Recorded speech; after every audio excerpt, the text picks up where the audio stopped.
नमस्कार मित्र हो. आज आपण मानसशास्त्राच्या पहिल्या प्रकरणामध्ये मानसशास्त्राचा परिचय करून घेणार आहोत. आपल्या सर्वांना माहीतच आहे की गरज ही शोधाची जननी मानली जाते. त्याचप्रमाणे कुतूहलातून, जिज्ञासेतून नवनवी गोष्टी आपण शोधून काढत असतो. आपल्या सभोवताली ज्या घडणाऱ्या घटना आहेत किंवा जे बदल होतात यावेळी त्याविषयी मानवाला नेहमी उत्सुकता लागलेली आहे आणि त्या उत्सुकतेतून, जिज्ञासेतून अनेक गोष्टी मानवानं शोधून काढलेल्या आपल्याला दिसून येतात. त्याला मानसशास्त्र ही अपवाद नाही. मनुष्याचे वर्तन हे परिस्थितीनुसार, वेळेनुसार कशा पद्धतीनं बदलतं. दोन व्यक्ती ह्या समान परिस्थितीमध्ये वेगवेगळ्या पद्धतीनं प्रतिक्रिया देत असतात. आपण आजूबाजूच्या घटनाविषयी माहिती कशी संपादन करत असतो, त्याचं अध्ययन कसं करतो, त्या गोष्टी आपण स्मरणामध्ये कसं ठेवतो, ज्या वेळेला पाहिजे त्यावेळेला त्या आठवतो कशा, किंवा काही माहितींचं विस्मरण कशा पद्धतीनं होतं, ह्या सगळ्यांना शारीरिक बाजू आहेत काय, किंवा अशा पद्धतीचे अनेक प्रश्न हे विचारवंतांना पडले आणि त्याची उत्तरं शोधण्याच्या प्रक्रियेतून ह्या मानसशास्त्राची उत्पत्ती झालेली आहे. आपण बघितलं तर आजचं आधुनिक युग हे धावपळीचं, ताणतणावाचं असलेलं आपल्याला पाहायला मिळतं. आपल्याला दळणवळणाच्या, तंत्रज्ञानाच्या, माहिती संप्रेषणाच्या अनेक शोधामुळं जग अतिशय जवळ आलेलं आहे. भौतिकदृष्ट्या किंवा तांत्रिकदृष्ट्या जरी आपण एकमेकांच्या घरोघरी पोचलो असलो, ह्या ज्ञानाच्या कक्षा वाढल्या असल्या तरी आपण मानसिकदृष्ट्या, भावनिकदृष्ट्या परस्परापासून लांब होत चाललेलो आहोत आणि त्यातून आजच्या ह्या सगळ्या परिस्थितीतून प्रचंड ताणतणाव किंवा मानसिक तणाव वाढलेला आपल्याला पाहायला मिळतो. आणि ह्या सगळ्यातून मानसशास्त्राच्या महत्त्वाविषयी जागरूकता समाजामध्ये निर्माण झालेली आहे आपल्याला दिसून येते. अनेक क्षेत्रामध्ये आज मानसशास्त्राच्या सेवांची गरज भासू लागलेली आहे. मानसशास्त्राचं उपयोजन आज खूप मोठ्या प्रमाणात वाढलेलं आहे आणि त्यातून आज मानसशास्त्राचा विकास हा झपाट्यानं होत असलेला आपल्याला पाहायला मिळतो. आज मानवी जीवनाच्या जवळजवळ सर्व क्षेत्रामध्ये मानसशास्त्राचा प्रवेश झालेला आहे. सर्व ठिकाणी मानसशास्त्र जाऊन पोहोचलेलं आहे आणि म्हणून आपल्याला असं म्हणता येईल की 20व्या शतकातील अत्यंत एक प्रगत शास्त्र, सामाजिक शास्त्र म्हणून ह्या मानसशास्त्राकडे पाहिलं जातं. आणि आजचं हे 21वं शतक जे आहे हे मानसशास्त्र आणि मानसशास्त्रज्ञांचं आहे असं म्हटलं तर वावगं ठरणार नाही. आपण बघितलं तर मानसशास्त्राचा उदय हा काही महान ग्रीक तत्त्ववेद्यांच्या कारकिर्दीत झाला असं आपल्याला म्हणावं लागेल. त्यामध्ये सुरुवातीला आपण विचारात घेतलं तर प्राचीन ग्रीक तत्त्ववेत्ता ॲरिस्टॉटल यानं डी ॲनिमा नावाचा ग्रंथ लिहिला. त्याचा जो कालखंड आहे इसवी पूर्व 384 ते 322, यानं डी ॲनिमा नावाचा जो ग्रंथ लिहिला. ह्या डी ॲनिमा नावाच्या ग्रंथामध्ये त्यानं मन व शरीर यातील संबंध सांगितलेले आहेत. त्याचबरोबर आत्म्याच्या संदर्भातले विवेचन त्याच्यामध्ये केलेलं आढळतं. त्यानं असं म्हटलेलं आहे की मन व शरीर हे एकाच नाण्याच्या दोन बाजूप्रमाणे आहेत आणि म्हणून सुरुवातीच्या कालखंडामध्ये मानसशास्त्र हे एक आत्म्याचा अभ्यास करणारं शास्त्र असं मानलं गेलं, किंवा मानसशास्त्राची व्याख्या ही आत्म्याचा अभ्यास करणारं शास्त्र अशी सुरुवातीच्या काळामध्ये असलेली आपल्याला पाहायला मिळते. त्याचप्रमाणे इसवी सन पूर्व काळापासून सॉक्रेटिस, प्लेटो, ॲरिस्टॉटल किंवा देकार्त यासारख्या विचारवंतांनी, तत्त्वचिंतकांनी मानवी मन, आत्मा व स्वभाव याविषयी आपल्या लिखाणातून उल्लेख केलेले आपल्याला आढळून येतात.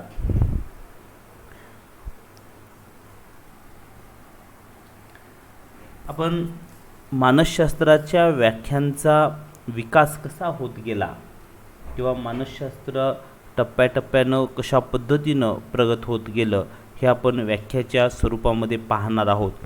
पहिल्यांदा मानसशास्त्राची जी व्याख्या सुरुवातीची होती, आपण बघितलं की डे ॲनिमा हा ॲरिस्टॉटलचा ग्रंथ, यामध्ये आत्म्याचं शास्त्र अशी मानसशास्त्राची ओळख होती. त्याचबरोबर ही पहिली जी व्याख्या आहे, आत्म्याचा अभ्यास करणारं शास्त्र म्हणजे मानसशास्त्र. आता सायकॉलॉजी हा मानसशास्त्राला इंग्रजी प्रतिशब्द, या शब्दाची उत्पत्ती जी आहे ती सायकी या लॅटिन शब्दापासून झालेली आहे. सायकी प्लस लोगस या दोन शब्दापासून सायकॉलॉजी हा शब्द निर्माण झालेला आहे.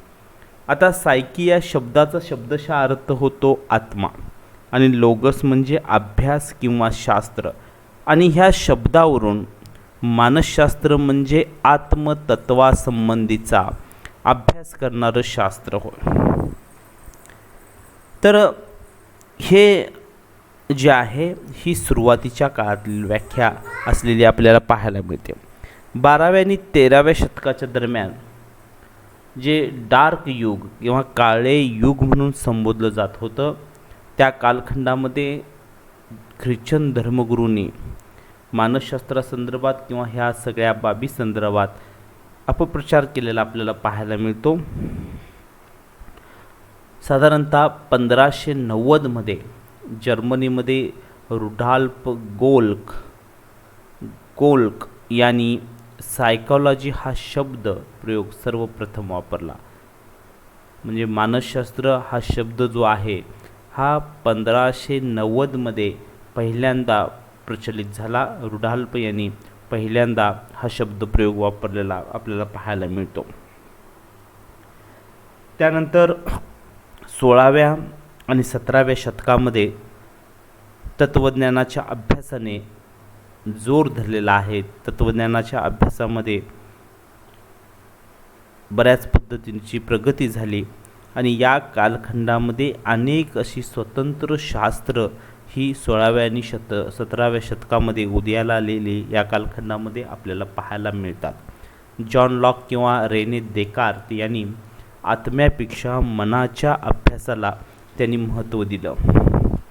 की देकार्त जो आहे त्यानं प्लेटोच्या म्हणण्याला दुजोरा दिला आणि आत्म्याचं अस्तित्व हे शरीरापासून अलग आहे हा जो द्वैतवाद होता त्याला देकार्तनं दुजोरा दिला आणि मानवी मन आणि त्याचा शरीराशी असलेला संबंध समजून घेण्याचा किंवा त्याचं स्पष्टीकरण करण्याचा प्रयत्न त्या कालखंडामध्ये झालेला आपल्याला पाहायला मिळतो.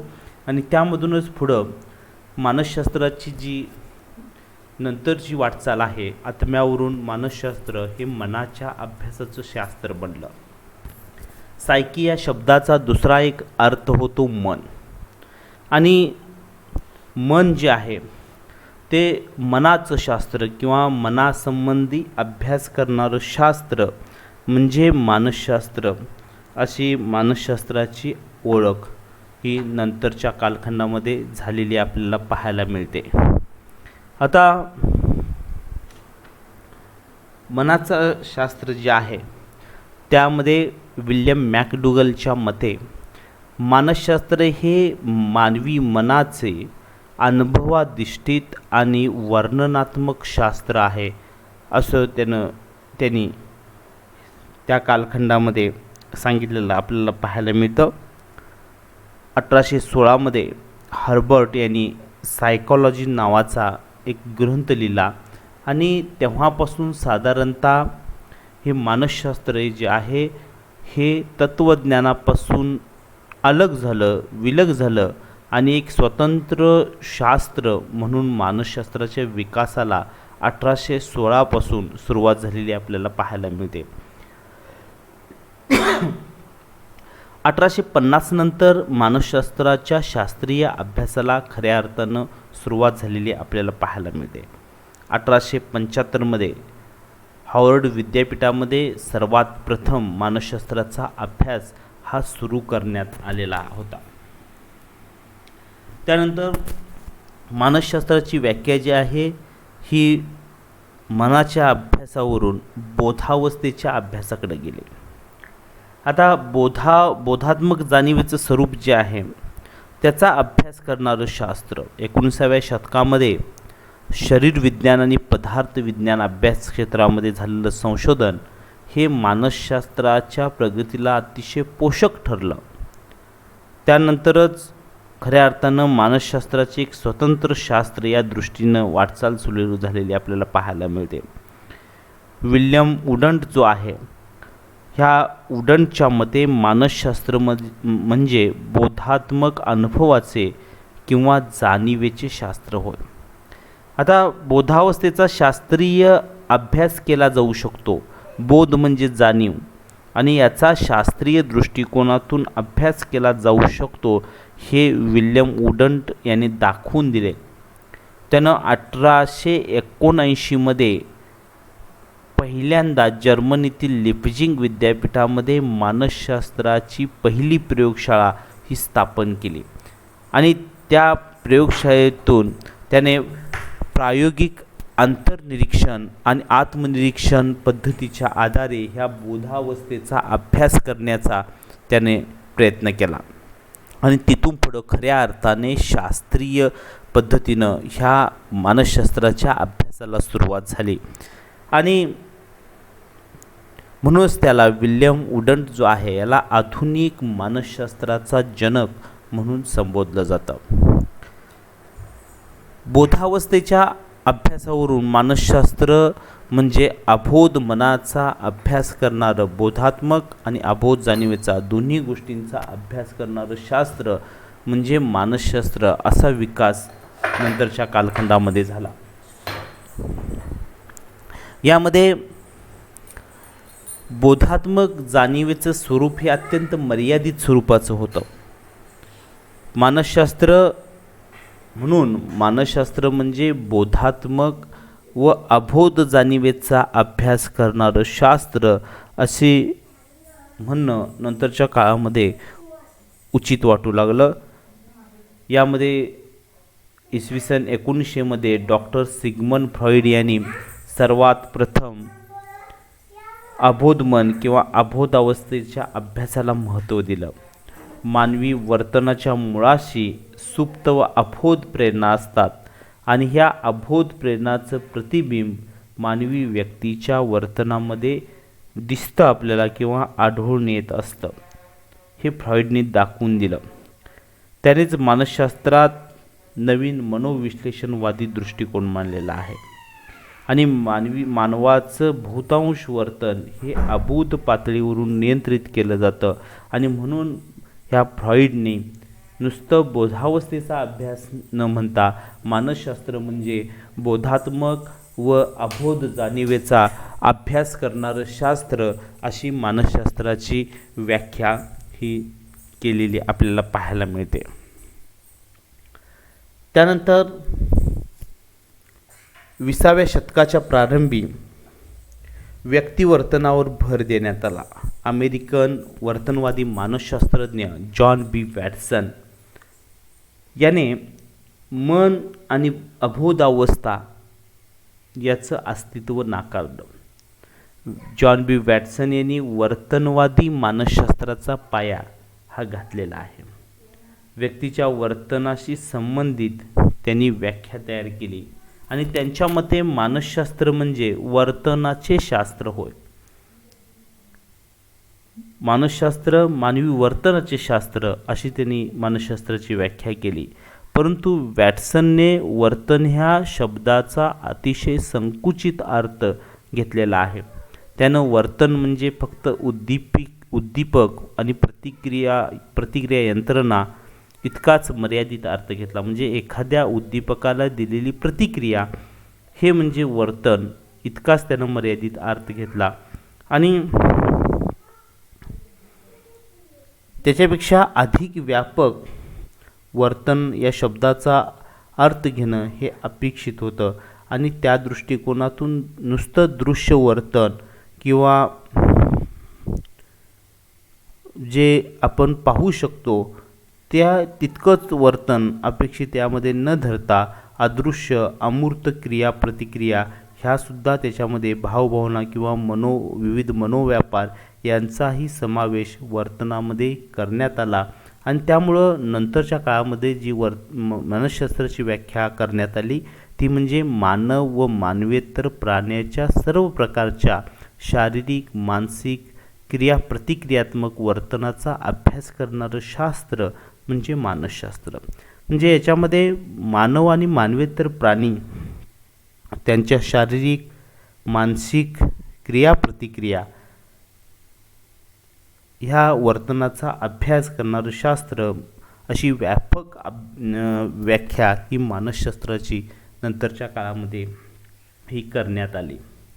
आता जसजसं शास्त्र विकसित होत गेलं तसं अलीकडच्या काळामध्ये एक आधुनिक व्याख्या ही रॉबर्ट एस फेल्डमन यांनी मांडली.